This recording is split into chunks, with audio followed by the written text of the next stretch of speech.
بسم اللہ الرحمن الرحیم۔ ابو بکر شبلی علیہ رحمہ، یہ خواجہ جنید بغدادی علیہ رحمہ کے خلیفہ تھے، بڑی کمال کی ہستی تھے۔ تو اس آپ کے وقت میں ایک اللہ تعالیٰ جل کے ولی نے خواب میں دیکھا کہ آقا پاک احمد مجتبی سیدنا محمد مصطفیٰ صلی اللہ علیہ وسلم نے ابو بکر کو گلے ملے اور ہونٹوں سے بوسہ دیا۔ تو وہ جو اللہ تعالیٰ جل کے ولی تھے، انہوں نے عرض کہ یا رسول اللہ صلی اللہ علیہ وسلم، ابو بکر کے ساتھ اتنی محبت آپ کی، تو یہ محبت کس وجہ سے ہے؟ تو میرے آقا پاک صلی اللہ علیہ وسلم نے فرمایا کہ یہ جب فرض نماز پڑھتا ہے تو یہ سورہ توبہ کی آخری ہے، لَقَدْ جَاءَكُمْ رَسُولٌ مِّنْ أَنفُسِكُمْ، یہ پڑھتا ہے آخری ہے، اور مجھ پہ درود اور سلام پڑھتا ہے، یہ اس کی وجہ سے اس کے ساتھ ہماری یہ محبت ہے۔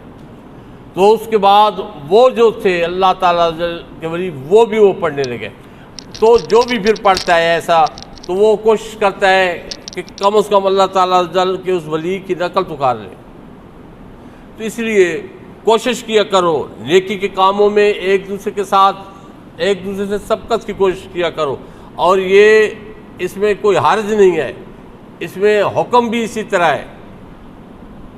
یہ ایک دوسرے سے برتری کے لیے نیکی میں کوشش کرنا، یہ بھی اجر ہے، ثواب کے لیے جد و جہد کرنا، یہ بھی ثواب ہے، یہ بھی ایک اجر ہے، اور اس میں حسد کا پہلو نہیں ہے، یاد رکھیں۔ نیکی کے کاموں میں ایک دوسرے سے بڑھنا، یہ فقط اللہ تعالیٰ عز و جل کی رضا کے لیے، کیونکہ نیکی ہے ہی رب العالمین کی رضا کے لیے، ورنہ اللہ تعالیٰ عز و جل کی رضا کے لیے جو نیکی نہیں ہے وہ تو ریا ہے، اور ریا کو کہا گیا ہے کہ وہ شرک کے اصغر ہے۔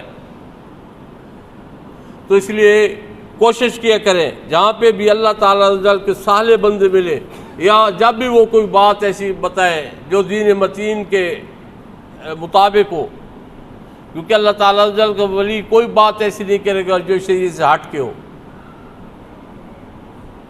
تو جب بھی کوئی ایسی بات کرے تو کوشش کیا کرو کہ ان کی بات کو پورا کرنے کی کوشش کیا کرو، اگر اسے بڑھ نہیں سکتے تو کم از کم اتنی تو کوشش کیا کرو کہ وہ تو کر لے۔ امام احمد بن حنبل رضی اللہ تعالی عنہ، آپ کا جو خادم تھا، ایک دن وہ نمک نہیں تھا گھر میں، انہوں نے جا کے آپ کے جو صاحبزادے تھے وہ قاضی تھے، ان کے گھر سے نمک لیا اور روٹی بنا دی، جبکہ احمد بن حنبل کو پتہ تھا کہ گھر میں آج نمک نہیں ہے۔ جب کھانا خادم نے پیش کیا تو آپ نے فرمایا اس میں نمک بھی ڈالا ہے؟ عرض کی جی حضور نمک ڈالا ہے۔ تو نمک تو آج نہیں تھا گھر میں، وہ صاحبزادہ صاحب کے گھر سے نمک میں نے منگوا لیا تھا، یا وہاں سے لے کے آ گیا تھا۔ فرمایا یہ روٹی اٹھا لو، نہیں کھاؤں گا۔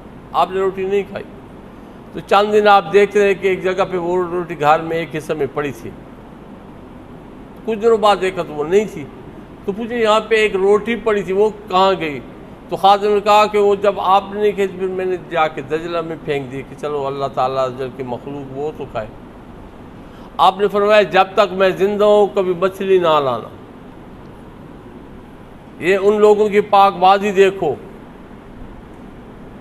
مچھلی نہ لانا، کہ ہو سکتا ہے کسی مچھلی نے وہ کھا لی ہو، حالانکہ امام احمد بن حنبل کے صاحبزادے تھے، یہ تو ممکن ہی نہیں ہے کہ ان کا کوئی پیسہ ایسا حرام کا ہو، لیکن احتیاط اتنی کمال کی تھی